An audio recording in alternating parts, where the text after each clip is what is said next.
know when we're talking about the population problem?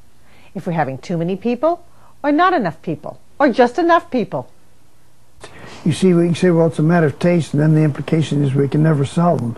But as time goes on, we have to solve them in some sense or other, have to find a common ground that we can agree on. And this means that we have to look at these things, try to look at them, without being individually prejudiced on the basis of our background, our life before, now, and how we lived with other people. I think you would point out that, first of all, that many individuals complain of certain things which really are a matter of being too many people. They complain about the congestion in the big city. Well, if you didn't have all those people, you wouldn't have the congestion. This is obvious, but you need to say it. Why do we so often hear business people and politicians saying that we need more people in our cities? Well, many of us, maybe all of us to a certain extent, profit by having more people. Anybody who's in business is likely to make more money if there are more people. If there are more people, there are more customers, and you have a better chance of making a living at selling whatever it is you sell and so on. Whereas if you reduce the number of people, then the infighting for the few sales that are available is very bad. And so no businessman wants the population to be smaller.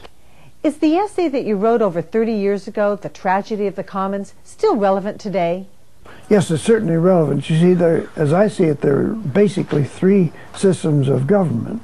There's democracy, there's socialism, and there's communism of the purest sort.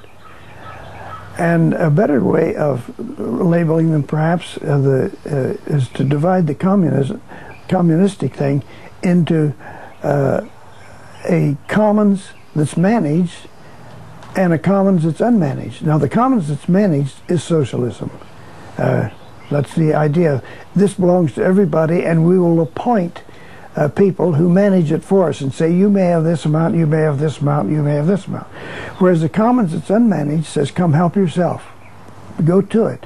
And if you have, for example, a hunting area, and it's a commons, then people, each one trying to get its own, say, deer off of the common pasture land, will shoot as many as he feels he needs without consideration what other people. And if everybody behaves that way, then they all suffer, you see. And that's why they settle for some sort of management, some sort of government.